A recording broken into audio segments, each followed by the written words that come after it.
2023년 손해보험 연수교재 이번 시간에는 장기손해보험의 이해에 대해서 살펴보도록 하겠습니다. 자, 장기손해보험의 정의부터 살펴보도록 할게요. 장기손해보험은요, 보험기간이 1년 이내인 것을 일반 손해보험이라고 하고, 보통 보험기간이 저희가 3년 이상인 것을 장기손해보험이라고 이야기를 하고 있습니다. 그래서 여러분, 전통적인 손해보험은요, 소멸성 보험이에요. 소멸성 보험인데 그거를 좀 기간을 길게 한 거죠. 그러니까 소멸성으로 하다 보니까 고객분들이 계속 갱신해야 되는 번거로움이 있다. 이거 좀 한꺼번에 하면 안 될까? 이런 요구도 있으시고요.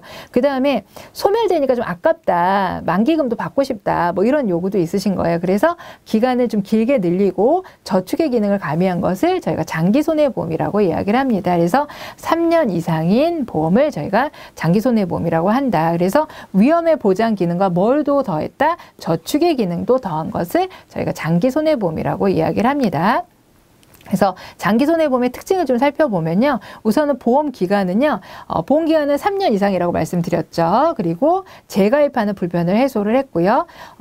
장기손해보험의 종류에 이제 보장성 보험과 저축성 보험으로 좀 구별을 할 수 있는데, 보장성 보험은 뭐냐면 내가 보험료를 내잖아요. 만기 때 내가 낸 돈보다 갖게 받거나 그 이하로 받는 걸 보장성 보험이라고 합니다. 그래서 보장이 주 목적인 거죠. 위험 보장을 받는 게 주 목적인 상품을 저희가 보장성 보험이라고 해요. 그래서 만기 때 원금 다 드립니다. 그럼 보장성 보험이에요. 근데 원금보다 더 드립니다. 그러면 그걸 저희가 뭐라고 하냐면 저축성 보험이라고 합니다. 그래서 보험기간이 15년 이내인 상품에 대해서만 저축성 보험으로 판매를 하고 있습니다. 자, 그리고 나머지 이제 기간 제한이 없이 뭐 판매하는 거는 다 보장성 보험으로 판매가 가능해요. 그래서 우리 이제 상품에 여기서 보험기간에 제한이 없이, 보장성 보험 같은 경우는 보험기간에 제한이 없이 개발이 가능하다 그랬잖아요.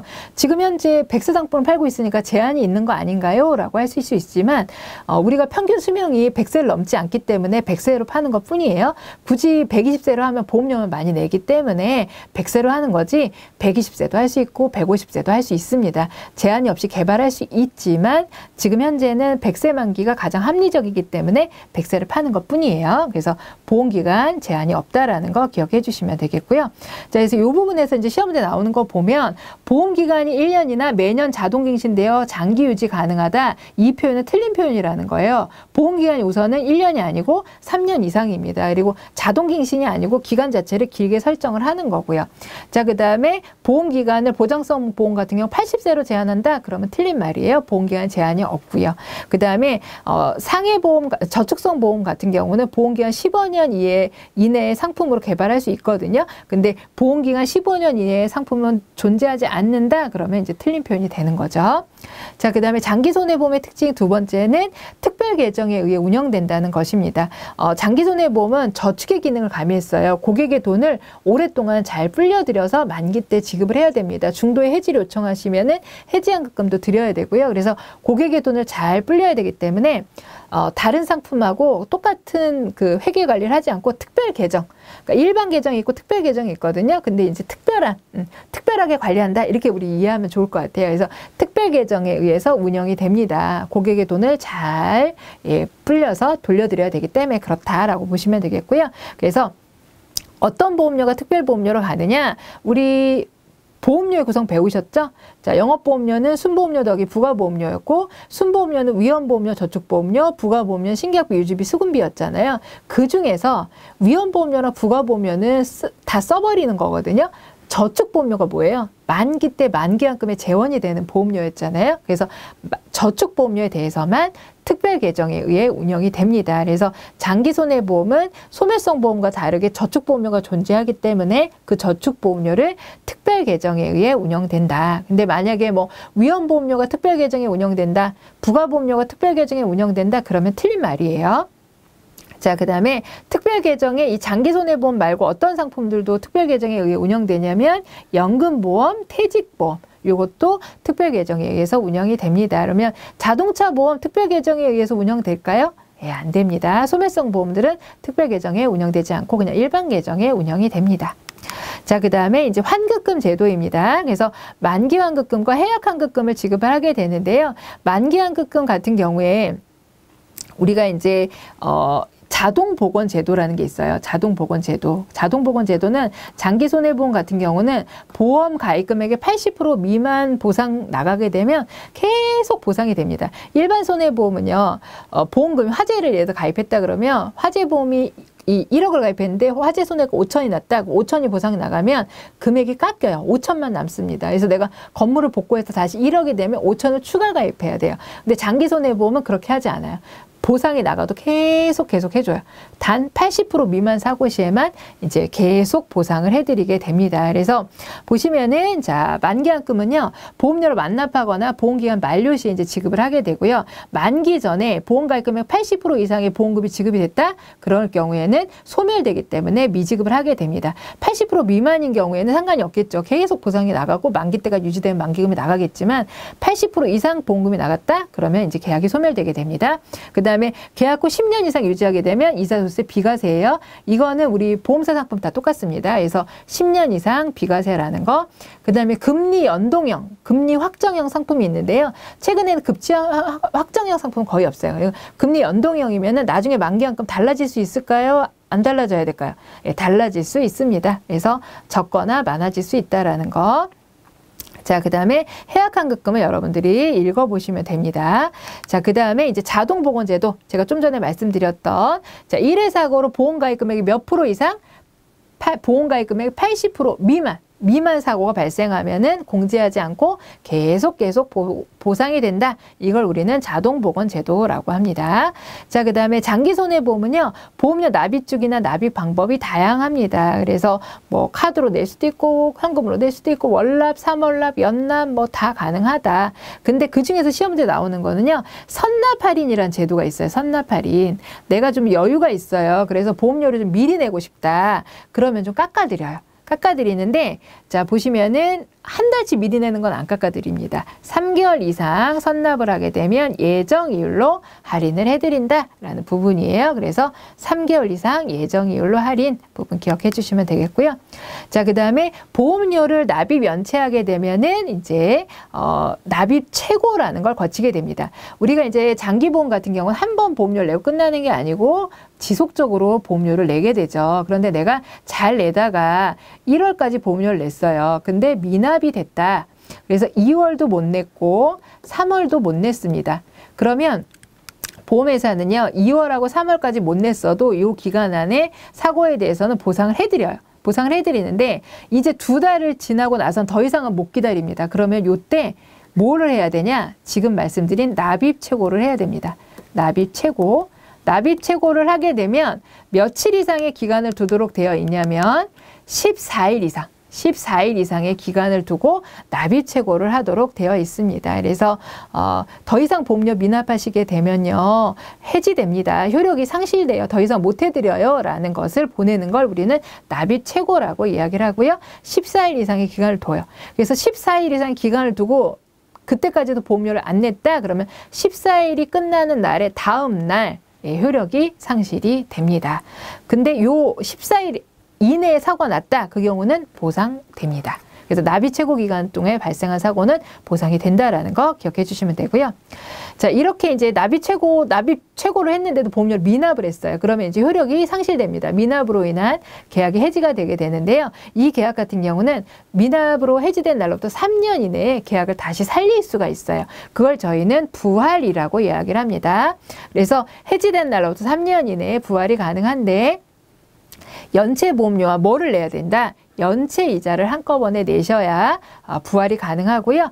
부활할 때는요, 계약 체결 시에와 동일하게 뭐를 이행해야 된다? 고지음으로 새로 이행해야 됩니다. 신계약 체결했던 그 고지음으로 그대로 갖다 쓰는 게 아니고요. 새롭게 이행을 해야 돼요. 그런데 뭐 새롭게 이행하지 않아도 된다 그러면 틀려요. 근데 여러분, 이 고지음으로 이행하는 이유는 뭘까요? 보험회사는요, 이 고지음으로 바탕으로 계약을 승인하거나 거절할 수 있습니다. 그래서 부활을 하면 반드시 보험회사는 승인해야 된다. 그 말은 틀려요. 고지음으로 보고 거절할 수 있습니다. 그래서 반드시 승인해야 된다. 틀린 말이고요. 자, 신계약 체결 시 고지한 내용을 가름한다. 이 말은 틀립니다. 신계약 체결 시 걸 쓰는 게 아니고 새로 이행해야 돼요. 자, 그 다음에 연체 보험료를 납부하면 된다. 그 말은 틀립니다. 모두 내야 된다 그래야 돼요. 연체보험료와 연체이자를 납부해야 된다. 그래야지 맞는 얘기가 됩니다. 자, 그 다음에 연체에 대한 할증보험료를 납부하는, 할증이 아니고요. 연체보험료를 납부하는 거죠. 그리고 책임의 시기는 부활 승인 시점이 아니고요. 부활 승인이 됐어요. 그럼 뭘 내야 보상이 되기 시작할까요? 그렇죠. 보험료를 내고요. 약관에서 정한 시기에 보상이 되기 시작합니다. 상품마다 다를 수 있기 때문에 약관에서 정한 시기에 보상이 된다라고 보시면 돼요. 자, 그 다음에 보험계약 대출제도입니다. 저축보험료가 있기 때문에 해지한급금이 발생하고 만기한급이 있잖아요. 그래서 해지한급금을 담보로 계약대출, 보험계약 대출을 받을 수가 있습니다. 그래서 해약한급금 범위 내에서 대출이 가능하다라는 부분입니다. 자, 그래서 해약한급금이 없는 순수보장성 보험 같은 경우는 대출이 제한이 되고요. 보험기간이 만료됐다. 그러면 당연히 대출은 불가능하겠죠. 자, 그 다음에 이제 청약철회입니다. 청약철회는 우리가 이제 홈쇼핑이나 이런 데 물건 사면 그 15일 이내에 반품할 수 있다. 이런 얘기 하잖아요. 보험도 마찬가지예요. 가입하고 나서 15일 이내에 고민할 수 있는 시간을 주는 게 바로 청약철회입니다. 그래서 보험증권을 받은 날부터 며칠이요? 15일. 청약을 한 날로부터는 30일 이내에 철회가 가능합니다. 자, 그 다음에 청약 철회를 접수받았잖아요. 그럼 보험회사는 며칠 이내에 돈을 지급해야 된다? 3일 이내에 보험료를 지급해야 됩니다. 만약에 3일이 지나서 지급하게 되면 무슨 이자 붙여줘야 되죠? 보험계약 대출 이자 붙여서 지급해야 됩니다. 자, 그 다음에 철회 당시에 보험금 지급 사유 발생을 알지 못하고 철회를 했다. 그러면 그 효력은 발생하지 않아요. 근데 발생한다 그러면 틀린 말입니다. 모르고 철회한 거는 그 효력이 발생하지 않습니다. 자, 그래서 청약 철회까지 살펴보았습니다. 이번에는 계약 취소인데요. 계약 취소 사유는 딱 정해져 있어요. 저희가 3대 기본 지키기라고 하죠. 그래서 우리 완전 판매에서 여러분 배우셨을 겁니다. 그래서 자필 서명 안 했다, 부본 전달 안 했다, 약관 주면서 상품 설명 제대로 안 했다, 그러면 우리는 계약을 취소할 수 있다. 고객이요. 고객은 몇 개월 이내에 취소할 수 있죠? 계약이 성립한 날부터 3개월 이내에 취소를 할 수가 있죠. 그럼 보험회사는 어떻게 해야 되나요? 원금 다 돌려줘야 되고 처음부터 잘못한 거기 때문에 이자 더해서 지급해야 된다라고 했습니다. 자, 그래서 계약 취소였고요. 증권을 미발급한 거는 취소 사유 아닙니다. 증권은 증권이잖아요. 그래서 미발급했다 그래서 취소되거나 해지되거나 무효 아니에요. 어떤 사유에도 해당이 안 되고요. 그 다음에 위험한 직업으로 변경이 되었다. 이거를 통지하지 않으면 어떻게 될까요? 그거는 해지 사유는 가능하겠죠. 그렇지만 취소 사유는 아닙니다. 자, 그 다음에 청구권의 소멸 시효입니다. 여기서는 여러분 그렇게 기억하시면 돼요. 고객이 달라고 할 수 있는 건 3년이고요. 보험회사가 달라고 할 수 있는 건 2년입니다. 자, 그 부분만 잘 기억해 주시면 되겠습니다. 자, 보험료의 구성. 자, 이 보험료의 구성은요, 우리가 이 2편에서도 배웠습니다. 그래서 다시 한번 복습을 한다고 생각하시면 되는데, 보험료는 순보험료 더하기 부가보험료죠. 자, 순보험료는 또 뭐로 나뉘어요? 위험보험료와 저축보험료로 나뉩니다. 그래서 위험보험료는 보험금의 재원이 되는 거고요. 자, 저축보험료는 해약한급금이나 만기한급금의 재원이 되는 부분이죠. 그 다음에 부가보험료는 신수유, 우리 외워야 됩니다, 여러분. 신계약비, 유지비, 수금비. 그래서 신계약을 모집하는 데 드는 비용은 신계약비. 직원들의 인건비나 점포 유지비 같은 경우는 유지비. 그 다음에 수금하는 데 드는 비용은 수금비. 이렇게 여러분들 다 외워두셔야 됩니다. 자, 그 다음에 보험료 계산의 3요소입니다. 그래서 보험료 계산은요, 예정 위험률, 예정 사업비율, 예정 이율을 가지고 계산을 해요. 여러분, 예정 이익률이라는 말은 없습니다. 그래서 다음 중 보험 계산의 3요소에 해당하지 않는 거, 그럼 예정 이익률 또는 예정 해약률 이렇게 나오기도 해요. 그런 말은 없어요. 그래서 이렇게 나오면은 틀렸다라고 골라내시면 되고, 자, 그 다음에 우리가 실제 위험률과 예정 위험률과 실제 상품을 팔았어요. 실제 위험률과의 차이를 뭐라고 하냐면요, 위험률차 손익이라고 합니다.